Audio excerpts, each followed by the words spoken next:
Hey everybody, Roman versus with the Squashfest podcast and my co-host.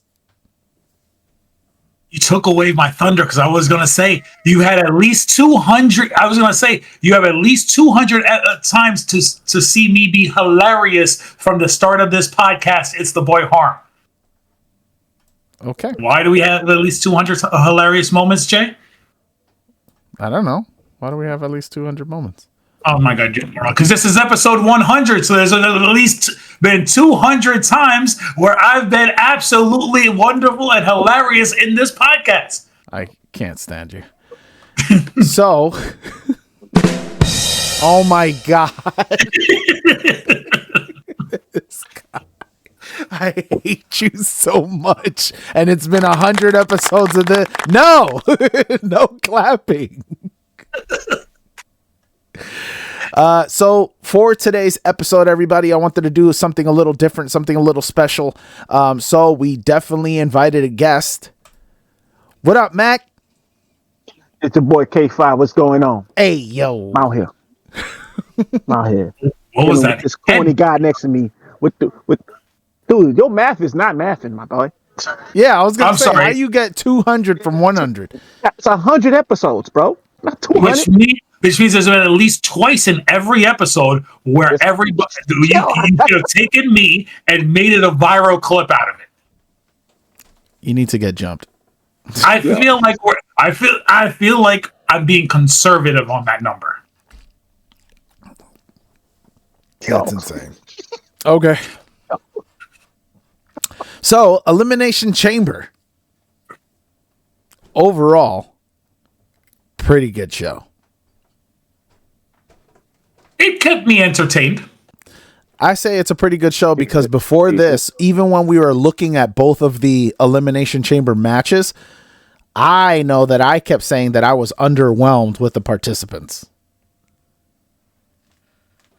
Yes, I mean, A lot of new faces. yeah, because they decided, and we spoke about this in a couple of episodes ago, about how WWE is sort of in a transitional period where you're getting you have your top tier talent, right? And your top tier talent is all in their late 30s, early 40s. Yeah. So they need to start transitioning to a younger generation moving forward. You know, they started a couple years ago with the Braun Breakers and the Dominic Mysterios, and you can see these guys who are ready to really ascend into superstardom. But then this year, you have your trio of NXT call-ups in Obafemi, Javon Evans, and Trick Williams, two of who were in the men's Elimination Chamber match. Mm-hmm. And then on the women's side of things, it's kind of like your regular cast of characters, except for Raquel and Kiana James. Yeah. Kiana James. Even though this is Raquel's third Elimination Chamber match, so she's been in these before. Yeah. But we felt like I think you're saying you felt underwhelmed because there were just so many top superstars that were left out of these matches. Precisely. That's it. That was the case I was trying to make. But that's good though, because they need to build new stars anyway. Yeah. Yeah. I mean, and that's the thing. Like, everybody did their thing. That's the good thing. Yeah. Oh, absolutely. We'll get into with that botch, but it's all right. So I saw something. Yeah, LA Knight. He does this at least once a match. But if you remember, he's so disrespectful. But during the Finn CM Punk match, when Finn is on the ropes, he slipped on that same second rope that LA Knight slipped on. So maybe maybe they didn't tighten him properly. Maybe something happened. I'm not saying, but he definitely does that at least once a match. It's just it's like if you give LA Knight on a scale of 1 to 100 in everything, in promo, in match, in whatever, in aura, he's gonna mess something up. He's like a cool 85 in everything. He's got. I would have. I'm just saying, we talked about this in the past. We talked about this in the past where when he goes on these long-winded promos, he's always messing up his lines. Yeah, because they're too long. He's actually rated in 2K as an 88. Okay, that's fine, I guess. Why? 88. Too high, bro. Too high, man. That's too high, man. I thought you said who's high. No. That's too high, What's wrong with you? 88. Nah, it's almost 90. Nah, we're not doing that. They actually 85 would have been great. We're talking about 2K ratings. Like they didn't give out like super high ratings for this year's game. I think the highest active competitor was Rhea Ripley with a 96. She's higher than Brock Lesnar? She has a 96. I think she's the highest active. That's crazy. I know John Cena has a 100, but that's his Super Cena build. Yeah, but they're going to give him that. He just retired? They're going to give him that. Let's get into the show. I know Logan Paul is like 91, which is... Cody only got a 95. Cody and Roman got a 95. I think they're the highest men. No, I'm sorry. I think Gunther's higher than them. What, this year are you talking about? Yeah, 2K26. Hold on, let me look this up. Gunther is the highest. I'm sorry. Gunther's higher than Rhea. Gunther has a 97. That's crazy. Why does he have a... Oh, because he's a career killer? That's why? Because this year, he took out Goldberg and John Cena before they started developing the ratings. Yeah, but they wasn't in a prom. Come on, man. That's crazy. That's a crazy rating for Gunther. Good for him. Yeah. So yeah, let's kick off the show. He beats Brock Lesnar. I would give it that rating. Wow.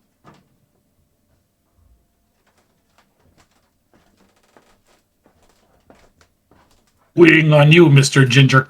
I'm waiting on you. I said go ahead and start. Oh, okay. I'm starting. Okay. Don't wait. The way we do it. You call him a ginger on top of that. It's not like we're not a video podcast. They can see the fact that he has no soul. Anyways. Talk about a fellow black man, Derek. Oh, God. All right. So the show kicks off with the women's elimination chamber match.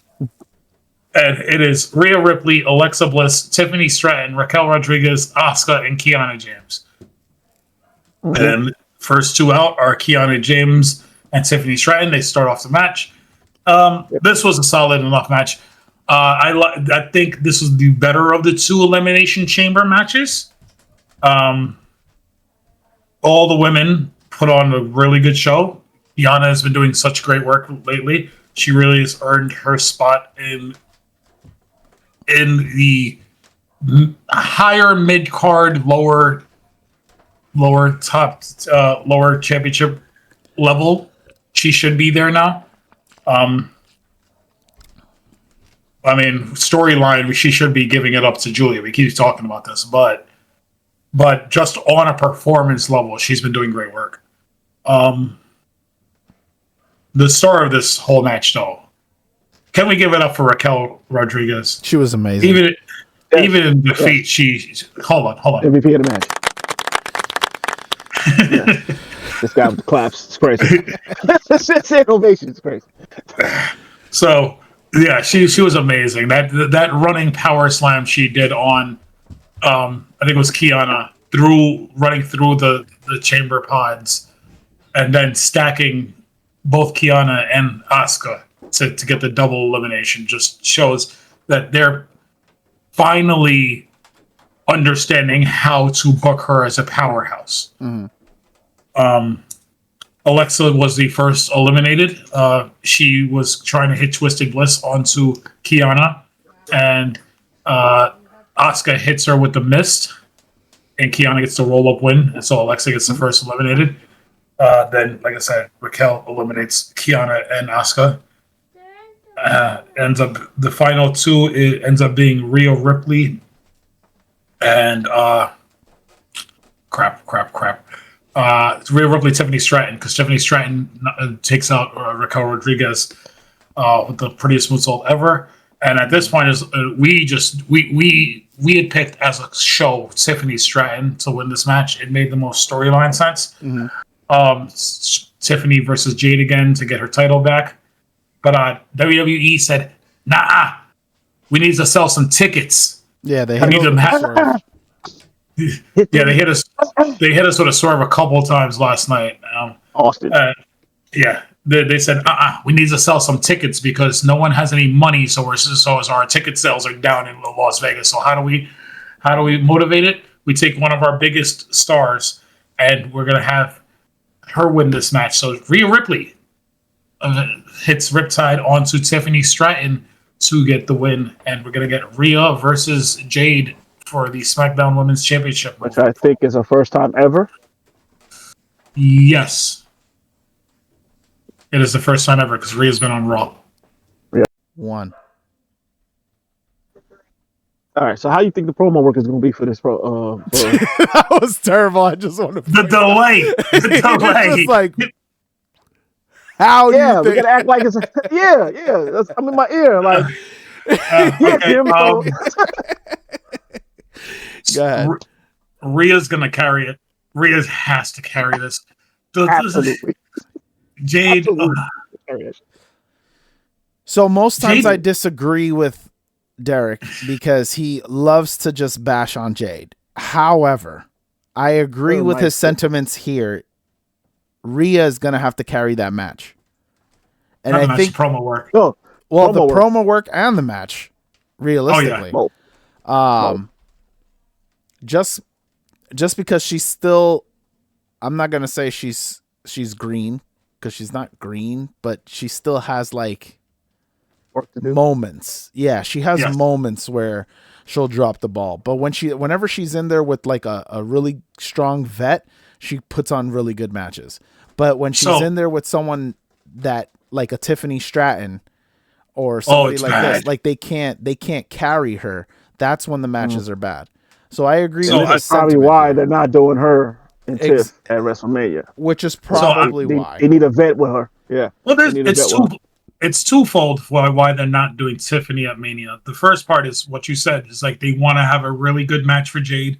They do want to elevate her into stardom or bigger than she is. And how do you do that? You put her in the ring with somebody who's already bigger than her, one of the top 3 or 4 superstars on the roster, men or women, who can help carry her.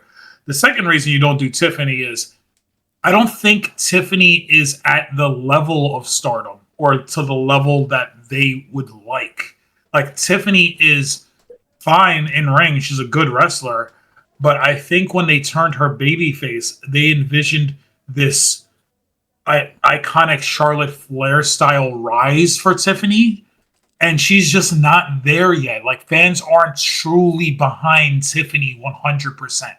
And I think putting her in a WrestleMania match this year, that's what last year's match against Charlotte was supposed to do. It was supposed to elevate Tiffany into that stratosphere. And it didn't do it.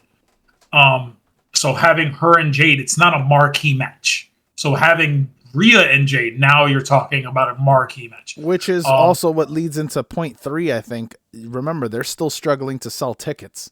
Mm-hmm. And I think right now they're in overhaul mode, so to speak, due to a lot of injuries and things like that. And just looking at the card and saying, how can we put on the biggest card possible? And to your point, I don't think Tiffany is a marquee name. As of yet, where they need her to be. Whereas Rhea Ripley, that's an exciting name. You can't really change Jade out because she's the current champion, and you're not going to make a championship change this close to WrestleMania. So you're going to use, hey, the challenger needs to be the big name. Yeah, like we talk about injuries, and like this WrestleMania could have felt bigger without the injuries. We talked about the Seth Rollins injury. If he didn't get hurt originally, you probably get Seth and Roman because that's the storyline they were telling where Bronson defeated Roman, and it was eventually going to lead down to Seth and the turn of taking over the Vision wouldn't have happened until after Mania. You have the Bianca injury. She's been gone all year long. And if Bianca's not hurt, then you could have told the story naturally using Naomi, Naomi got pregnant, but using Naomi to eventually get to Bianca Jade this year, which is another big level match. So because of all these injuries happening, you have to change out so much, which is why the builds for Mania seem disjointed. So it is what it is. And to get back to the original point, it's not that Jade is. So I used to say Jade in AEW was very robotic, where she would get into the ring and she didn't know how to transition in between moves in the ring. She was physically impressive.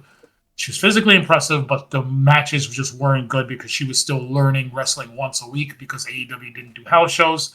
They don't have a real training facility. So Jade was not progressing to the level of how AEW was pushing her. Yeah. She got to WWE and she got to, go down to the Performance Center.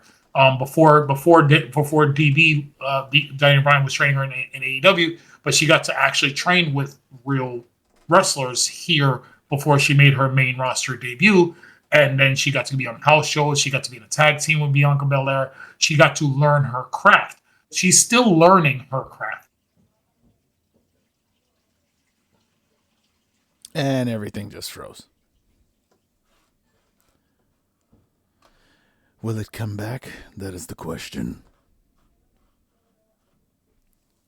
For me, everything's freezing. I don't know if you guys can hear me. Oh, there it is. Could you guys hear fine. me? Yes. Yeah. I can see you moving. Botched the show. That's crazy. Wait, what? He said the name of Jade Cargill botched the show. No, I heard him. That's the problem. Damn. Yeah. So we got Jade versus Rhea Ripley for the SmackDown Women's Championship. Now, the only thing is, hasn't she only defended it once? This is going to be her second title defense, right? Correct. Is she losing this belt? Yes. that's not a question, bro. She's losing this shit, bro. She's losing. And the reason we need to get to Rhea and Io at some point. No, that is your reasoning why you're going with that choice. No. How do we get to Rhea and Io? We put a world championship on Rhea, and Io is jealous. And then we get the Io Sky turn on Rhea Ripley for SummerSlam this year. The thing is with that, I don't see that being a part of Io's personality. Io's personality of her being jealous. I just don't. Which would make it even more shocking. Wait, she's gonna win the WWE championship. So when she go to SmackDown, she'll be on SmackDown. They're gonna split them up then. This is why they lost the championships. They would split them up, and then they're gonna. Remember, SummerSlam is 2 nights. They're gonna have to figure out challengers for them. They're gonna have some sort of women's tournament or 6-man matches or triple threat matches to figure out a number 1 contender for Rhea. They'll figure it out. Could Bianca be back by then? I don't know. 9 Fingers McGee just started her surgery, so. Fingers McGee is crazy, yo. No. I'm telling you, at least twice an episode, something viral. You've never gone viral. First off, stop saying that. This guy, he just says crazy things and thinks he's viral. I carry the Squashfest podcast on my back to the tune of 700 TikTok followers. This man.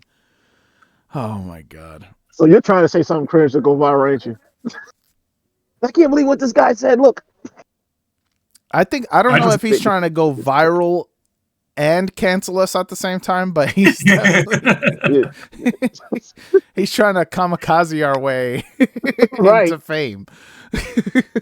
He'd be like, look, it worked. I told you. Oh, man. Oh, God. All right. Let's talk about this women's intercontinental title match. So, Becky Lynch, AJ Lee. Mm-hmm. I was underwhelmed. It was fine. It was a decent match. It did what it needed to do, but I was underwhelmed with the actual match. It just felt really the overbooking of the finish, the turnbuckle pad. Rusty. No, AJ was fine. Like, you got to remember, she was 10 years off. Like, I don't even say she was rusty. I wouldn't say she was rusty. She was fine. The ring rust was in there, brother. I just felt like whoever put this match together, it was just like, all right, how do we get to Becky tapping out again? And you involve Jessica Carr somehow because Becky's in a quasi feud with the referee. Yeah. It's just crazy to say. You're in a feud with a ref as well. So, but AJ Lee, I feel like the spots with the ref was overdid it. Well, Becky kicked her in the head. They pushed her into the exposed turnbuckle first, and then she kicked her in the head. Yeah. She's a trained wrestler. She wrestles on Evolve. She'll be all right. She wrestles on Evolve? Yeah, she wrestles on Evolve under a mask. I gotta watch it. I gotta see it. Just one time for the one time. She wrestles as I think it's called. Her name is Kalyx. Kalyx. But it was fine. AJ Lee eventually gets the win by tapping up Becky Lynch with the. Kevin, you would know this. What's the name of AJ Lee's finishing move? The octopus hold. The Black Widow, bro. Thank you. The Black Widow. I don't remember. This man said octopus hold. I mean, it is an octopus hold. It's an octopus stretch. That's the name. That's the name of the move. Yeah, but it's Black Widow hold. The Black Widow. Black Widow. So, yeah. Black Widow. AJ Lee gets the win to win the Intercontinental Championship. That's fine. We're gonna get the rematch at Mania. AJ's only gonna hold this championship for a month, and Becky's gonna take it back. Yeah, and then I gotta deal with 3-time Intercontinental Champion Becky Lynch. Oh boy. This is how we got 16 or 17-time John Cena, right? Him and Randy Orton flip-flop that title back all the time. Oh, facts. That's your GOAT. That is none of his title reigns are like more than like 60 something days or something crazy like that. But yeah. I thought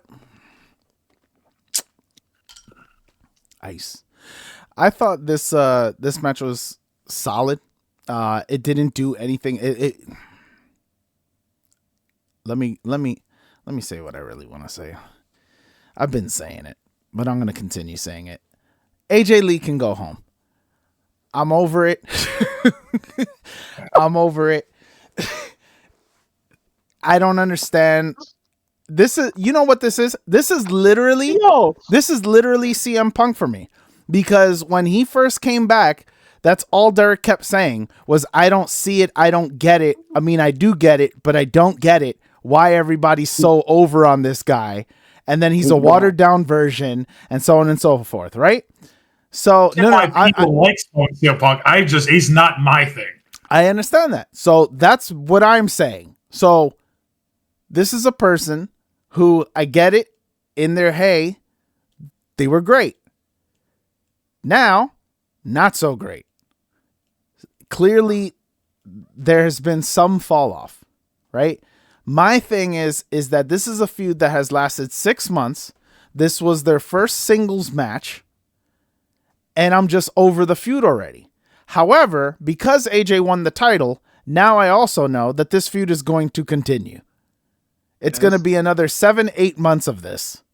It's not. It's 1 more month. It's one more month. I'm not. I'm saying total.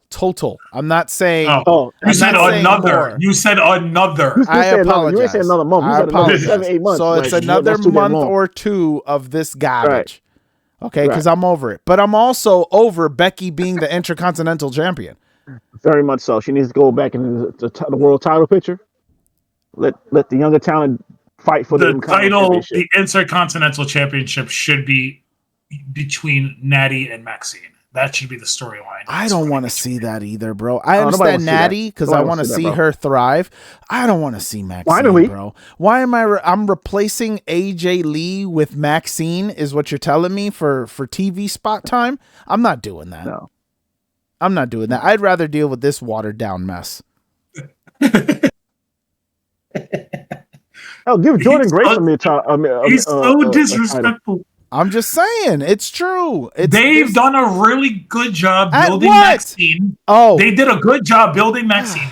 Building Maxine Dupree, and she has done a much better job. She's done a much better job in ring. The problem is the last 2 weeks, the last 2 times she was around Natalia Neidhart, they made her look crap again. So they all of the good work they did with Maxine Dupree. The only thing I remember is her taking a nap. They made her look like crap, but they didn't exactly do anything to help Natty either. So it was like a consequence for nothing. Yeah. Again, you could have done the same thing. And I said this the first week.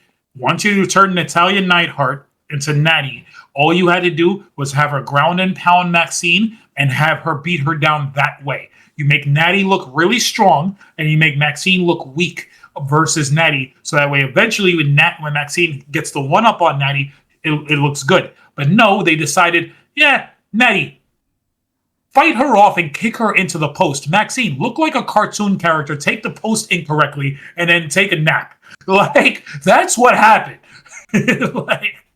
Yeah. That is exactly what happened. Not cold out.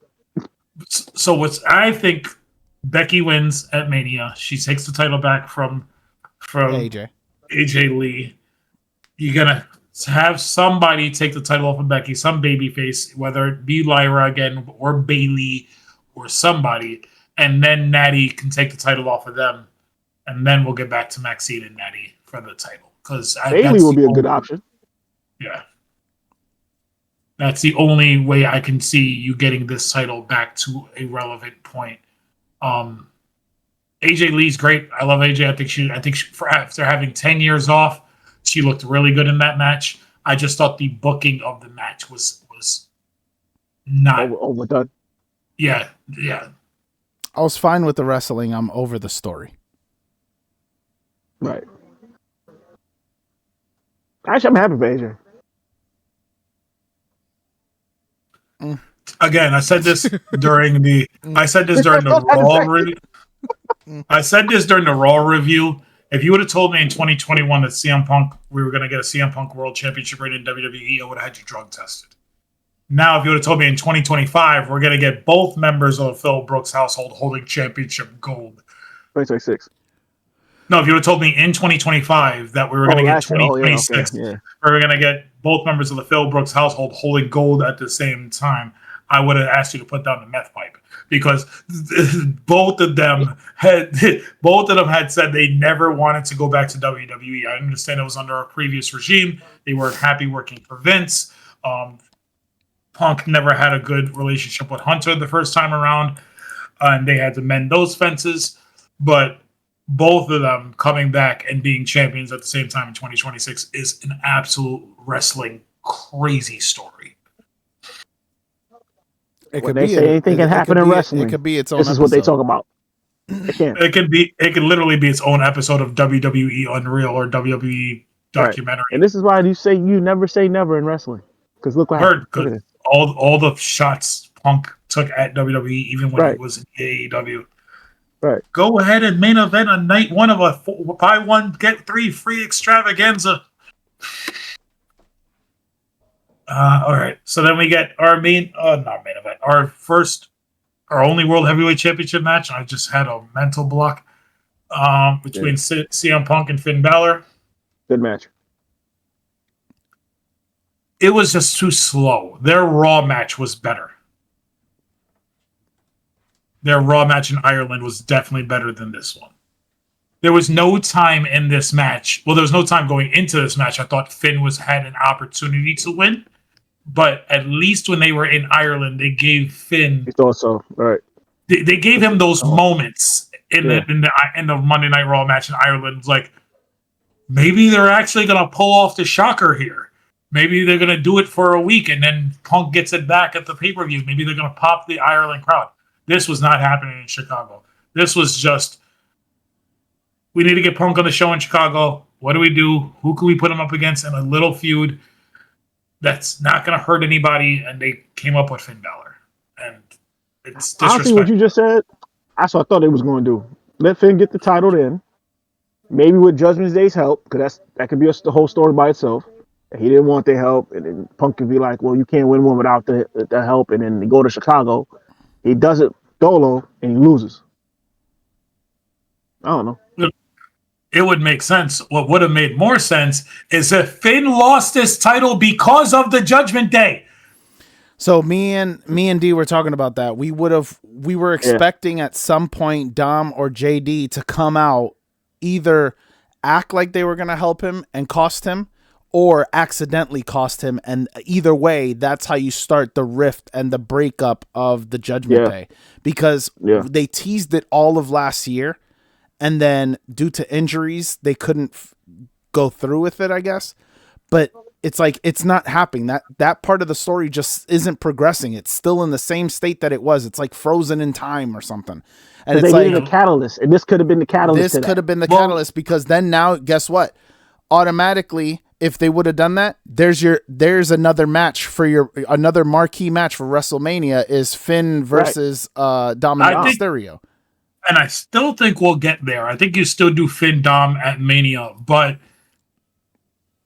doing it last night would have been a bigger moment. So let's go back all the way to going into last year's WrestleMania when Dominic Mysterio defended in his Intercontinental Championship in a fatal 4-way match against Finn, Penta, Braun, and Dom. That was the match. Yeah. We both picked, and I don't know if Roman remembers this. This was right before we started the podcast. We both said Finn Balor should win this match and take the title off of Dom at WrestleMania and pin Dominic to win that match. Mm-hmm. That would have started the real rift between the Judgment Day last year. Mm-hmm. Mm-hmm. Now, the story moving forward, they didn't do that because Dom retained and had a quasi babyface turn in that match. All the story going into this match was Punk is in Finn's head. So to Max Point's point, you can't do it without them. Prove to me you can do it without them. So he told the group, stay back.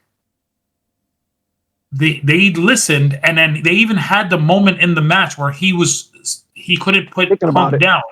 Yeah. And he looked at the stage, and his mouth said, do not come out here. He said, don't come out here. And no one came. If I'm your friend or part of your group, I want the best for you. I want success for you. I'm going to help you in every way I can, especially if I'm a heel faction. So to have somebody who's supposed to be our quasi-leader, I know they always say there's been no leaders in the Judgment Day, but to have somebody who's been the quasi-leader consistently tell me, I don't need you, can get under your skin if you're Dominic Mysterio, the only man in the group holding gold right now. Right. So I would think at that moment, right before Punk hits that second GTS for the win, Dom and JD come out. They don't listen to Finn. They act like they're going to help Finn, and then they cost him. Because who are you to tell us not to help you? Yeah. We're a family. So because of that, guess what? You're out of the family. That could have been the story they told last night. But they decided, no, we're going to go straight up one-on-one. Punk needs a clean win. Because I was expecting them to come out, too. I'm watching them like, they didn't come out? They made it such a big storyline point for weeks, and then they didn't pull the trigger on it, which makes no sense. So they probably got other plans. See, now we got to see the promos. We're gonna get that's what I'm saying. It's like we're gonna get backstage segments between Finn and Dom moving forward because we have 7 weeks until Mania. Yeah. So we're going to get a slow burn to get to Dom Finn, but you could have really ignited it last night. Agreed. And it would have been better. Yes, it would. Because up until that point, not much was happening. Yes, we got the shock of Rhea winning, but up until that point last night, there was really nothing great about this show. I think the only thing I can say is, you don't get the moment in the ring where with Punk and AJ if the Judgment Day attacks Finn. Mm-hmm. And I guess they're like, we can't do this because we have this moment planned for the two of them to celebrate in Punk's hometown. And it's a stupid way of booking wrestling. But it's not a moment that we needed. I know. I agree. We don't need that moment. But it's a moment that they're giving to Punk. But you know what we did need? The reveal of the crates. Oh. I hate you so much. And this is what the Chicago crowd did once they saw who was in the crate. Yeah. No, a slight There was a pop. slight pop, and there was a slight pop, and then there was a bunch of boos. Ring down a bunch of boos. All right, so we get 2 weeks of this crate nonsense on Raw and SmackDown. I missed the crate. And I'll tell you that right now. I missed the crate. How much you want to bet?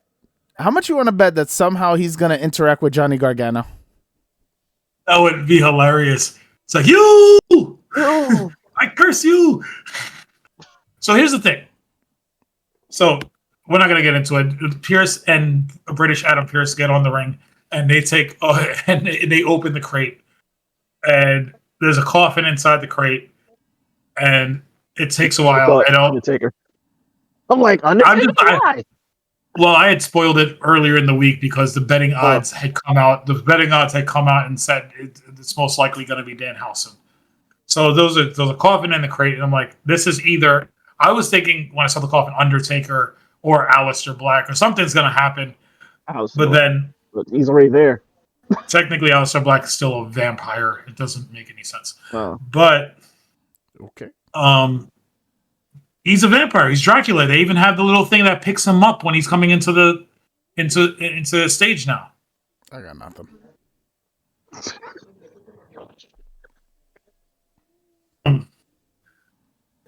But then you hear in the background, "I curse you," and a bunch of women with face paint come out, and then Danhausen makes it. The moment I saw the face paint, I was like, Danhausen, for real. Danhausen. And it's fine. They need more comedic acts in WWE. No, they don't. R-Truth is gonna be gone. Eventually. They can find somebody else. They don't need Danhausen. He's gonna be Danhausen is hilarious. So Danhausen's hilarious. What I had told Derek last night was, if they're gonna pull the trigger on this, I want Danhausen to be the one to retire R-Truth. You put a curse on R-Truth. Curse him. Banish him from WWE. I'm just saying, if he's going to be the new comedic relief backstage, I don't need two. What they're probably going to, and more likely to do, is put one on SmackDown and put one on Raw. Yeah. Danhausen's a Raw character.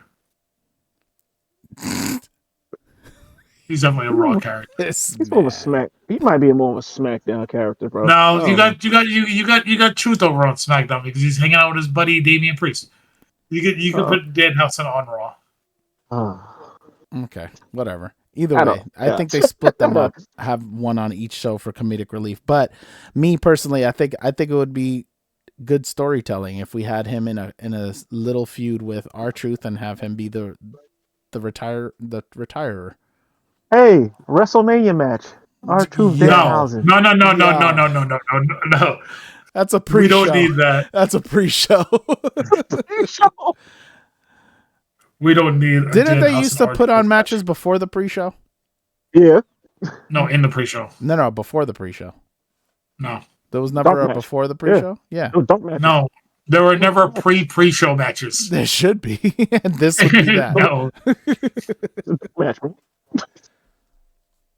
Then they put it online later. It'd be on Speed. I don't know. Speed is on NXT. Keep Danhausen away from my NXT. Last thing we need is him cursing Jada Parker. Anyways. Oh no. I can't with you. Listen, that is my one final straw. If they've already done, Mercedes asked for her release. But if they ever cut Jada Parker, I'm retiring from this podcast. I'm retiring from watching WWE. I will follow her wherever she goes. That's terrible. That's crazy, bro. She's amazing. She's beautiful. And she cuts great promos. She has everything that makes a... So why would they cut her then?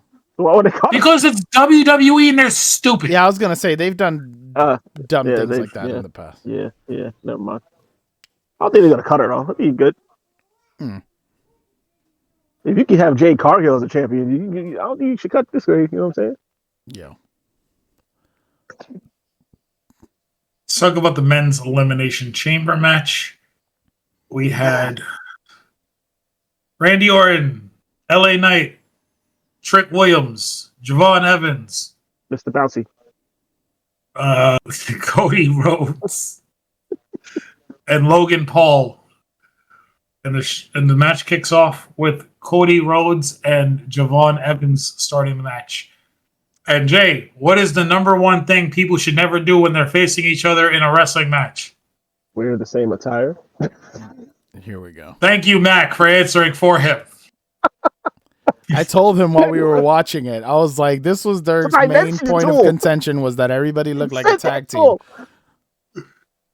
It was Raheem versus... Cody Raheem Rollins and Javon Laquavius Evans or whatever. I can't stand you. They both were wearing bright gold pants. Stop shaking your laptop. It's my phone. It's in my hand, bro. I can't help it. Funny. They were both wearing gold pants. They looked like a tag team. Cody got an extra layer of spray tan, so he was only one shade less than Javon Evans. You stupid.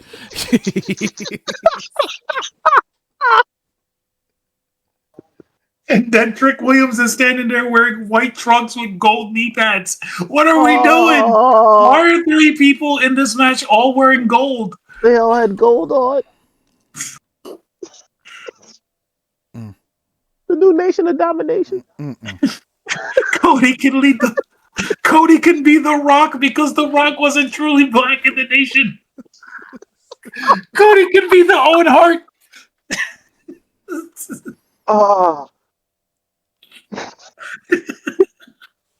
Something's wrong with you people. Hey, what do you mean by you people? Yo, here we go.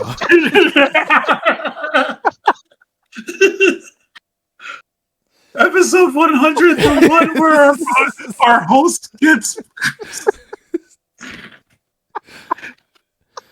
Oh, God. This was a solid match. So the match wasn't as good as the women's match, but it was highlighted by the end game shenanigans. I disagree. You thought the content of the men's match was up to the par of the content of the women's? I don't think so. If we're talking purely wrestling, then no, I agree with you. But they did a lot more in the men's match than the women did. Because first off, you highlighted Logan Paul, which is something that for some reason they want to keep doing. You had him because that's what the Logan Paul highlight was going to go to Bronson Reed. I get you. That would have been his. That would have been his spot. He would have been perfectly fine. Everybody. But the point is that they went to Logan. Logan eliminated 3 people, right? So that was successful for you guys. You pushing him. You weren't going to have him win, but you pushed him.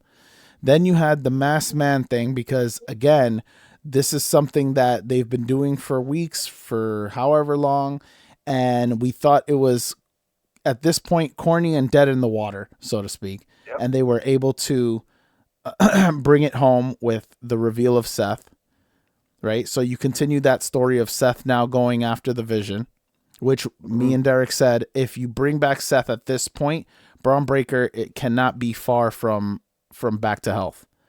Otherwise, this all falls apart. So realistically, we're going to be getting Breaker back shortly. which is great for them. So we could continue on that story, and that's going to be your WrestleMania. And then on top of that, the swerve of not having Cody win this match and then having Randy win this match. Now it's like, what is happening?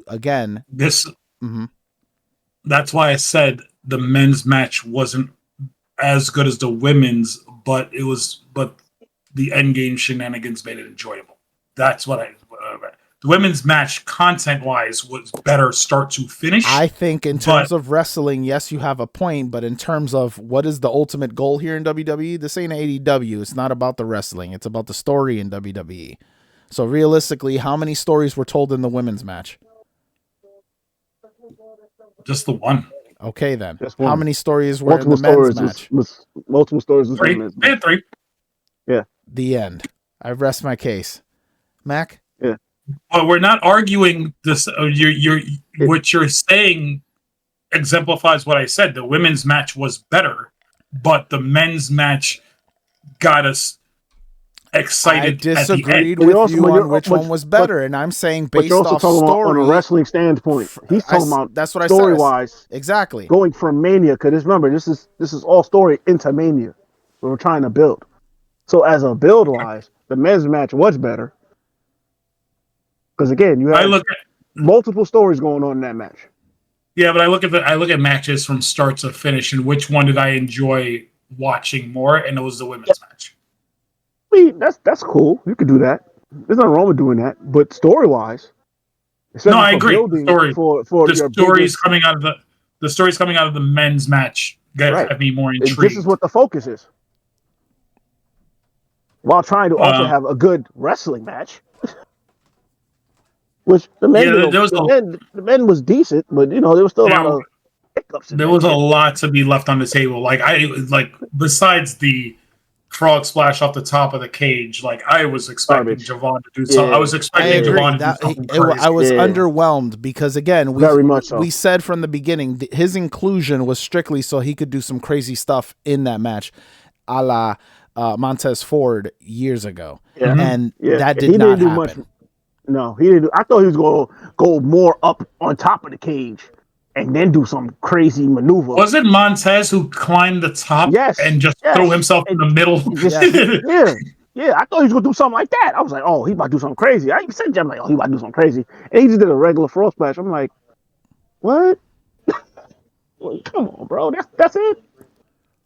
And that wasn't, you could have done a corkscrew. Something. Something. Hit me with the...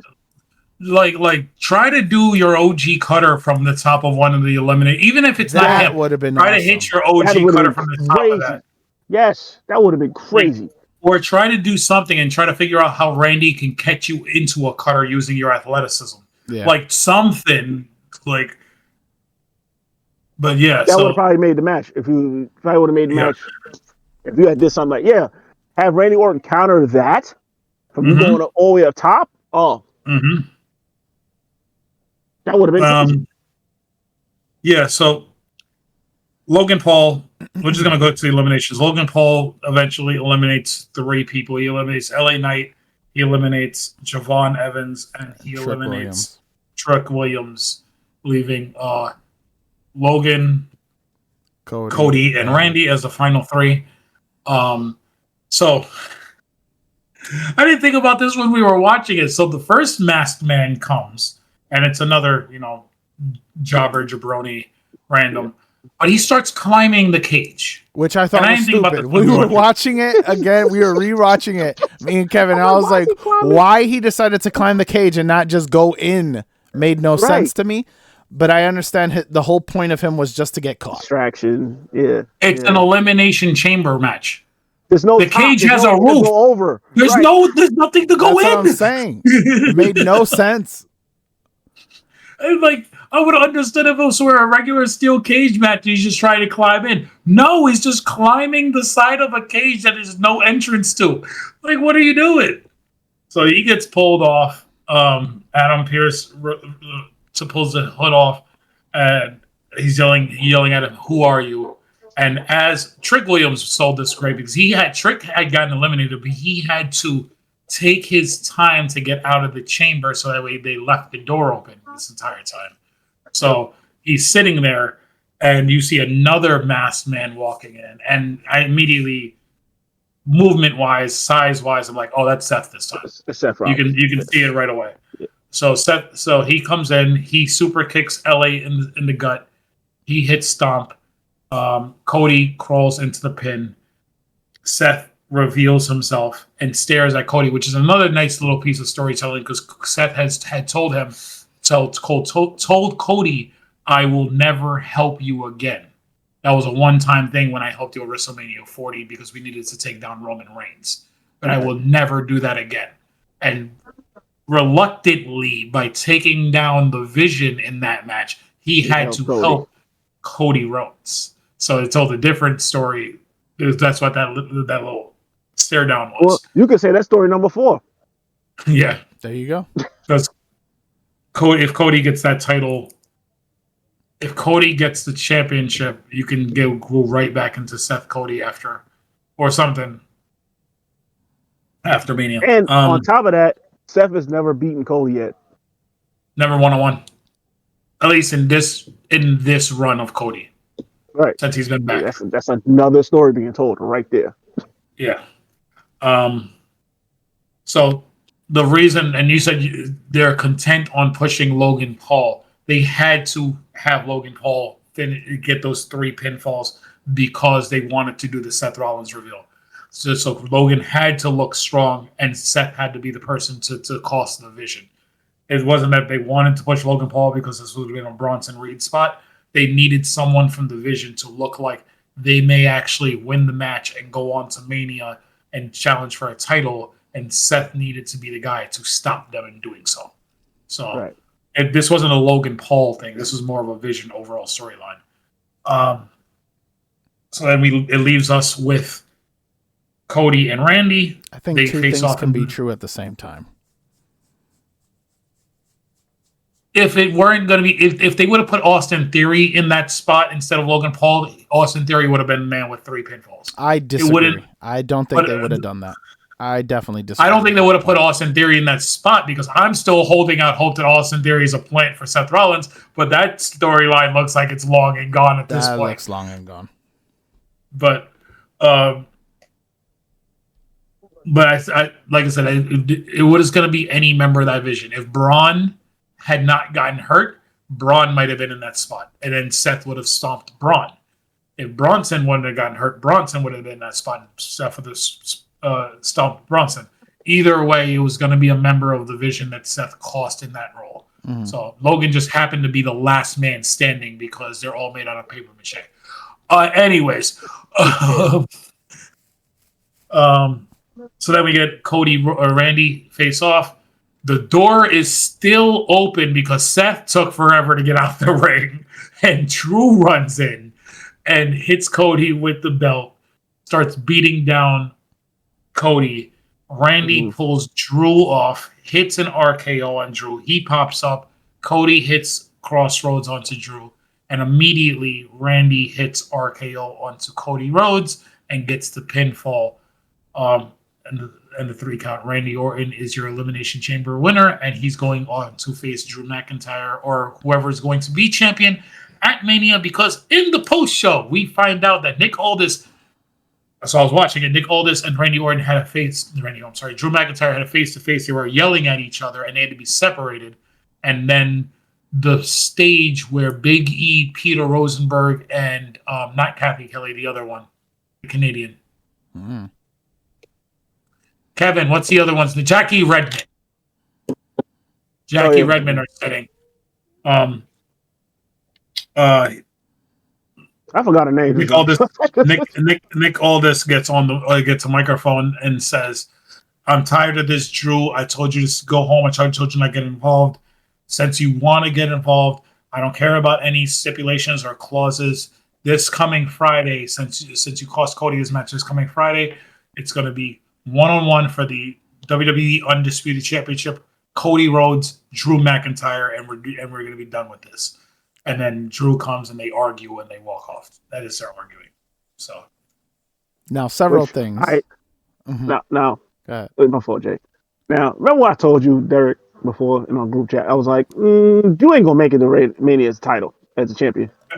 Mm-hmm. I think they're gonna go because Jay said this earlier. They're gonna go Randy versus Cody. Bigger marquee name, bigger marquee match. Mm-hmm. Makes more sense.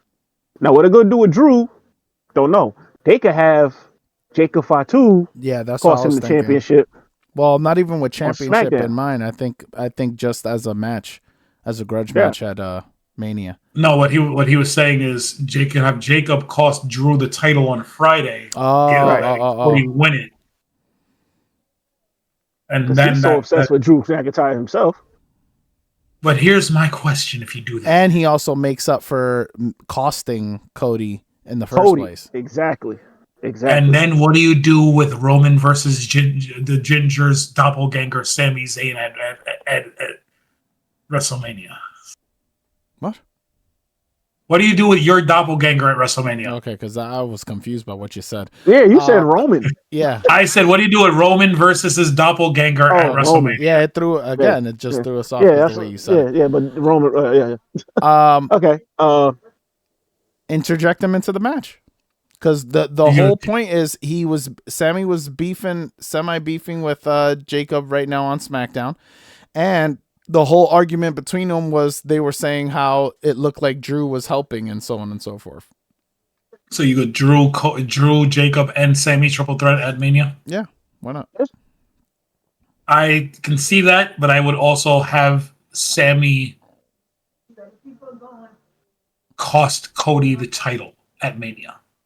Because of the whole crazy thing? Because of the whole crazy thing, because of how Sammy's pissed off that Cody took the low road as he took during their qualifying match at Elimination Chamber and how they're supposed to be friends. Sammy is in his match with Jacob and Drew, but then Sammy comes out, cost Cody the title, letting Randy win number 15 over his friend. And then that's how you turn Sammy heel, and that's how you end night one.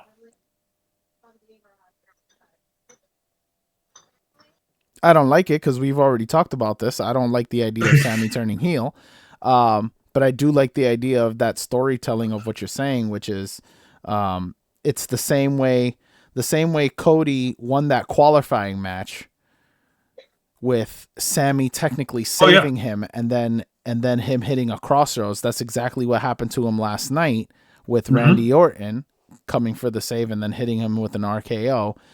So for Sammy to now come back and have this full circle moment where like now you see you got screwed out. He's gonna be pissed because Cody had what happened to Sammy happened to Cody, and yet Cody's still being rewarded by getting a championship match, whereas Sammy did not. Exactly. That's what I'm saying. I understand where you're going with this. I just don't like it, but it makes sense. So I'm booking Cody wins the championship with Jacob's help on SmackDown, and then gets cost the championship at Mania by Sammy, losing it to Randy. They're flipping that title around. That was the same title Roman had for 4 years. Now it's getting flipped, back and forth, back and forth. Wait, we're gonna have periods like that, man. I'm okay with that because Punk ain't losing that title right now. No, not even a Roman. And I still think Roman's going to win that title. Again, we talked about this, and I've said it. I just don't think you give it to a part-timer like that right now. I think it's fine to put it on a part-timer as long as you're elevating other stories on Raw to make me care. The title doesn't need to be around on TV every week if the show is compelling. It's when the show is not compelling and you don't have the champion around, it's like, all right, what the heck are we doing? The problem with that theory, Derek, is the fact that look at what they've been giving us. It has not really been compelling. Plus, the stuff that they have come out with that could go in that direction and could make you excited about things and the prospects going forward. Injuries have taken all that out. So right now, for me, in a booking standpoint, I can't risk not having the title around.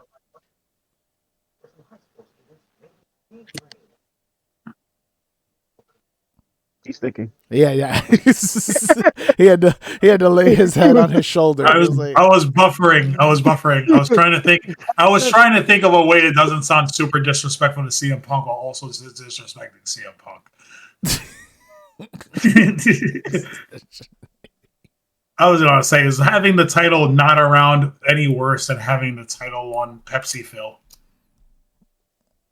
I mean, he's around though. But just because you're around doesn't mean that you're adding value to the show. Like, you tell me he don't add no type of value to the show when he's there. You know, he doesn't wrestle all the time. He just does promos.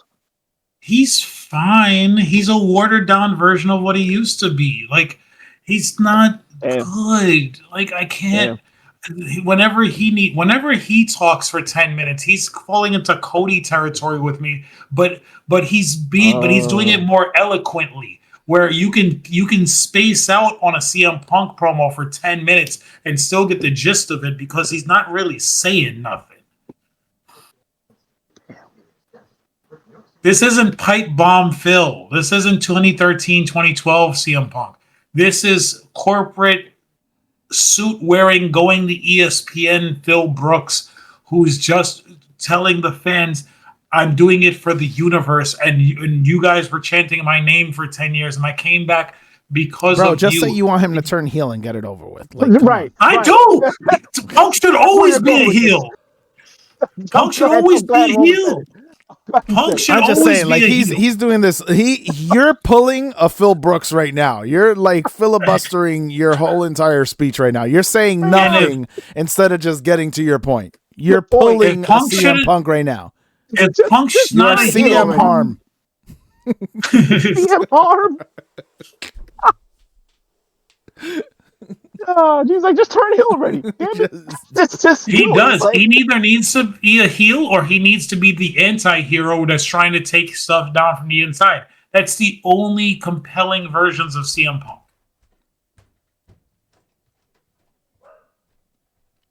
I ain't gonna lie, that's real. That's real a little bit, man. Just go heel, bro. Just go heel. Just go heel, man. We've been waiting for this with Roman the whole time. We finally got it with the tribal chief. This is why, and the thing, it was one segment, and it was a great segment. And because Roman's not around, now he's got to carry this whole thing by himself, and he's not good enough anymore to carry it by himself. But I think that's kind of Jay's point, though, because you're a part timer, though. That's kind of detrimental. Also, you need to be there. You ain't gonna be wrestling the whole time. You're gonna be doing promos, bro. Understandably so. I understand. I get that. I think Roman's going to be at 5 of the next 7 Raw shows, so he's actually going to be there for the build to Mania. He had to get through elimination. And it's crazy because you was one of the main dudes talking about part timers back in the day. Yeah, because he was facing John Cena. Listen, if you're gonna tell me, if I'm John Cena doing movies or starting his movie career at that point, or if I'm The Rock in 2003, or if I'm Roman Reigns now, and you're going to tell me I'm going to make somewhere between $5 and $10 million on my WWE schedule, because that's the money I demand, and I'm going to have the potential to make another $40 to $50 million doing movies because I am on a part-time schedule, damn right I'm going to do it. I bust my ass for 10 years to be the number one guy in WWE to get to this level. And that's what I think, because remember, Roman said the same things to Cena that Cena said to The Rock going into WrestleMania 28. He said, I love this, but you go away. Cena to Rock, I love this, I'll never go away, but you go away all the time and want to come back and call this place home. That's what Cena said to Rock. But then years later, when he was feuding with Roman, he said, I now, with wisdom and age, understand Rock's point that I can show up every once in a while. It's an event when I'm here, and I'm still better than you, Roman. I do this better part-time than you do it full-time. Full-time, which was a crazy. And they only bring me back.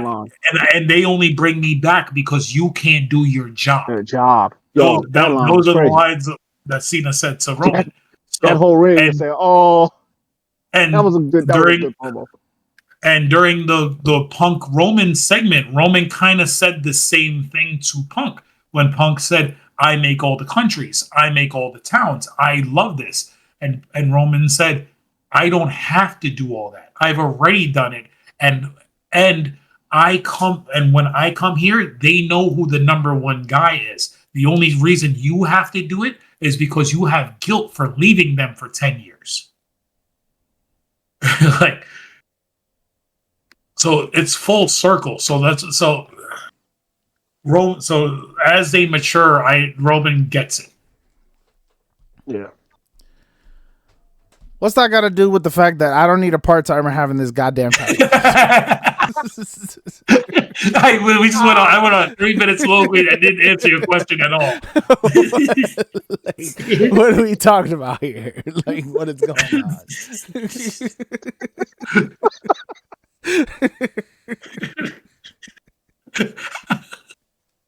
The color was draining from his face. He's like, he's not saying. He's looking at you like there's nothing to do with what I said. I hate it here. Sorry. That's the fact that he's talking about. That's it. Okay. He put on this whole rant. CM Harm back at it again. Yo.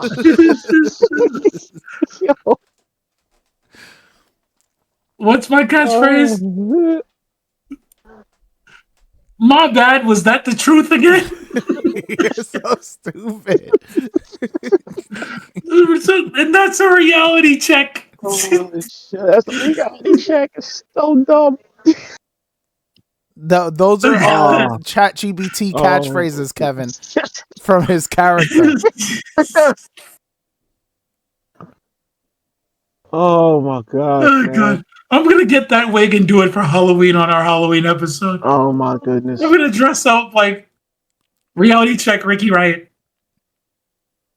Yo, I can't stand you. Ricky Riot is yo. Ricky Riot is crazy. I'm not gonna say anything because hopefully after a week or so he's gonna forget about this. He's not gonna probably will. Yes, I probably will. I probably will. It'll come to me 6 months later. I'm like, Jay, what's the name of my character? He goes, I have no idea what you're talking about. I'm like, I have to go back into the archives and find this. See? He's not gonna let you remember. Nope. I'll tell you that right now. He's gonna forget himself. Like, I don't know. I'm gonna download an AI sound maker that can make me an entrance music. Yo. And put it in the soundboard. Yo. God. All right. Overall, Elimination Chamber was solid. It was a good show. It was a good show that, again, I didn't expect it to be what it was due to the fact that I was underwhelmed by the participants and I didn't see the vision of what they could possibly do with what they had.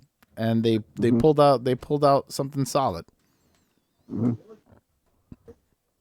I'll give it a decent show. I'll give it a good show. It was a good show. It did what it needed to do. Yeah. Set up for Mania. It did what it needed to do. Yeah. All right. Well, we have Monday. I don't know why they my bad, D. I feel like they should have kept the pay-per-view name Roadblock because it makes sense. It's on the road to WrestleMania. I'm just over the match names on pay-per-views. Yeah, right? Like, get rid of that Elimination Chamber. No, I understand Elimination. I understand Elimination Chamber as a match being sandwiched between Royal Rumble and WrestleMania because you have to figure out, especially now you have two titles, you have to figure out who's going to go for that secondary championship, right? Right. Thank God they got rid of Hell in a Cell. Thank God they got rid of TLC. And Money in the Bank is the only one I'm okay with keeping that name. Money in the Bank pay-per-view is fine. Right. Or what was the name before? No Way Out? No Way Out was when we were growing up. But the next one they need to get rid of is Survivor Series War Games. We don't need a War Games match every single year. Like you go Survivor Series. Let's go back to brand versus brand, champion versus champion. The problem is they do that at the Saudi shows now. But yeah, or just bring back the traditional War or Survivor Series match. You give me it's an elimination match. You give me 2 traditional Survivor Series matches, one for the men and one for the women, and then the rest of the show can be filled with a normal PLE where you defend your titles. You can do that. Because this year they had the traditional Survivor Series match was on this Friday before Survivor Series, and it was the MFTs versus the Wyatts, and that storyline's still going. I'm sick of that storyline. That should have been done. Get over that, please. So we got Monday Night Raw emanating from Indianapolis, Indiana this week, which means we're going to get a Pat McAfee showing up because he only shows up when they're in Indianapolis, apparently. Now, we got Roman Reigns coming this week. So we'll have the face-to-face with him and CM Punk. We have Dominic versus Penta for the Intercontinental Championship because we haven't seen that a dozen times. And we have the greatest match of all time happening this week. We have the 93 or 97 overall Gunther, whatever he is, versus salty ass Dragon Lee. Yo.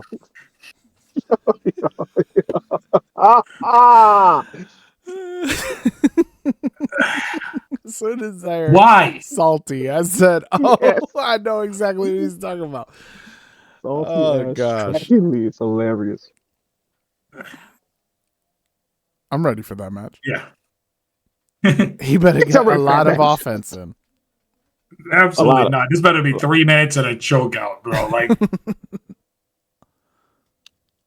he might just do it the way the match doesn't even happen. He just chokes him out. He's so sick of him jumping him. He's like, you know what? Let me just choke you out. Just get you up out of here. Pretty much. There's no reason for this match. Sorry, AJ lost. AJ lost clean-ish to Gunther. Yeah, and then he's going into the Hall of Fame, so he's good. We can talk about that. Who do we think should induct AJ into the WWE Hall of Fame? I would say someone from TNA, if not Cena. I was gonna say Cena. If you're not gonna do Frankie Kazarian or Joseph Park, Chris Park, Abyss, it's gonna be John Cena. Yeah. It wouldn't make sense. He was fighting on his behalf because of going to eliminate AJ. Well, AJ's biggest feud in WWE was John Cena. It was John Cena, yeah. So, and that was 10 years ago. Like that's crazy. AJ, he's got a great WWE run. 2-time world champion, multi-time intercontinental champion, multi-time tag team. Still, your biggest feud is with John Cena, though. But he hasn't had a really good feud in a long time. The back half of his WWE run was just like, all right, AJ, we're going to put you in a tag team with somebody. Go play the hits, whether it be Omos or Dragon Lee or... Yeah, that was kind of annoying. They could have gave him a world title. We're going to have you leading the OG Bullet Club again with Carl Anderson. I almost made him Hispanic. I almost made him Carlos Anderson. Carl Anderson and Doc Gallows and Meechin. Like, there's a lot of just biding time with AJ towards the end of his career. Mm-hmm. They didn't know what to do with him because he was like, like he's a name, but at the same time, it's like they were trying to build up other people rather than have. It was the 4 years of the Bloodline story. Like, like you had so many guys who were there. You just it was like, what do we do with them that we have Roman having all of these championship belts? Like, and he's holding them hostage for this long. Like, what do we do with the rest of the people? We're not going to job out to Roman Reigns. Yeah.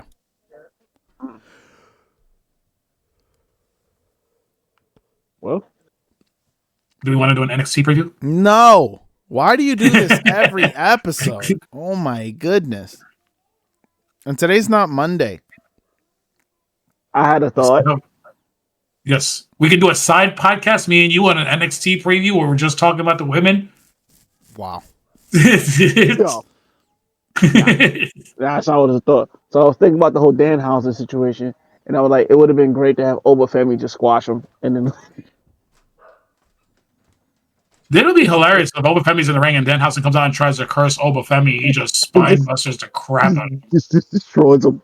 That's what I was thinking about. Because Danhausen's not going to wrestle. Let's be for real. He's not going to wrestle. No, he didn't wrestle in 8. He's going to be the R-Truth. He's the same. It's the same gimmick. It's comedic guy who goes around just messing with people. I would not be surprised if one of his first interactions is between him and The Miz. Oh, Jesus. And he curses The Miz. Mm-hmm. Because The Miz would believe in the curse and do all this other stuff and try to get uncursed. Like, I can see all of that. No, but that would actually be hilarious. He'd probably try to get Danhausen to curse Obafemi for him. Yup. Know what I mean? I see that. I can see that. Should I buy a Danhausen t-shirt? They're 20% off on Pro Wrestling Tees. I gotta go.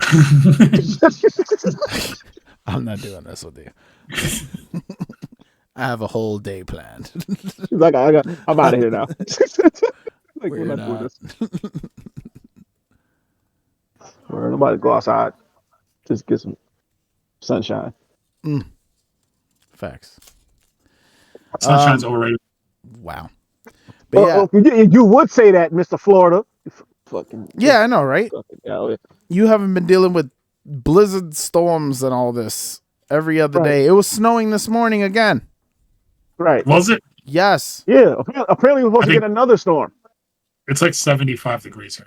Must be nice. All right. All right, guy. And then he has the balls to be like, it's so cold. Right. In my house, it's cold. Outside, it's beautiful. Hold on. Bro, it's 75. That. It's 75, bro. It's literally 20-something up here. What are you talking about? Facts. Our cold. But you forgot what cold was? He did. Right. He completely forgot what cold was. He forgot. He's just like, I'm down there now. I don't know what that is. Look at him wearing a hoodie and everything. Right. Loser. We in t-shirts. Yeah. Oh, yeah. Hoodie. Yep. Yo. We don't need you to put it on. What is wrong with you? And I got my magical brown elixir that's warming me up. Got something else, man. Just want to skin. I said magical brown elixir. I didn't say this could be apple juice. It could be cider. Okay, sir? Nobody believes that at all. Oh, God. Hold on. I need to move this off screen. I just want to point out that this podcast was his idea, and we just spent 100 episodes of him trying to get it canceled. I'm not trying to get it canceled. I'm trying to get us hilarity and hystericalness. Nah, bro.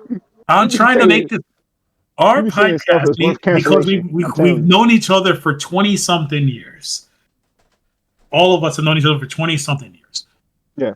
It's friends hanging out, watching wrestling, and dissecting it. I'm not going to dilute my inner monologue and outer monologue for the internet. Because if I were with you guys, I'd be saying the same goddamn things. So people have learned to love us. People have learned to love us on TikTok because we come off as not a stereotypical byproduct, fully formed. We're not in our Super Saiyan level 9 Dragon Ball Z form. We're like Dragon Ball Z. We're like Dragon Ball Z. We're like on Super Saiyan level 2 right now. There's still elevation to happen. Dragon Ball analogy. And the crazy part is, Mac, he doesn't know Dragon Ball enough. Absolutely not. You didn't hear him? He said level 9. Bro, is that not a thing? No, it's not. Is there not levels? There's no level Then when we 9. say Super Saiyan 5, what does that mean? Is that level 5? That didn't even happen yet. There's no such thing. There's no such thing as Super Saiyan 5. It didn't happen yet, bro. So we just got Super Saiyan 4 as a canon. Just stop. This isn't like a Jujutsu Kaisen sort of level where Shut up. This guy. See, that I know. I watched all of JJK. You watching the new one now? Oh, well, I gotta put the episode out. I'm waiting it for dubbed because I don't have the attention span to listen to another language and read words at the same time. No, Jujutsu Kaisen in sub is ridiculous because you got to try to read the Bob and top. No, I'm waiting for it to come. I'm waiting for it to come out dubbed. I'm not doing all that. Yeah. Okay. Yeah. On that note, we are at episode 100 officially today. We've reached 703 followers on our TikTok as of last night. So definitely kudos to everybody for helping us grow the channel. As always, we appreciate you guys. You can find us on Spotify, TikTok, iHeartRadio, all that good stuff. Allegedly tomorrow, the boy Harm is going to make sure that we are on Amazon Music. Allegedly. All 100 episodes we upload it tomorrow at some point. Allegedly. So we'll see how that goes. I guarantee you we'll be having the same conversation 8 months from now. No, it'll be on. And so we thank you guys for watching. We thank you guys for being with us, commenting, subscribing, all that fun stuff. And as always, we'll catch you on the next one. Peace. Oh my God. Oh my God. I'm not doing this for another 100 outro, bro. I'm not doing this. That is not the outro sound. No. You need help. And I promise you, today was a test run. Mac is about to be across from me. He's about to replace me like on Viv. Just the reverse. Instead of it's going to be a dark skin person instead of a light skin. It's going to be dark. I'm out. I'm out.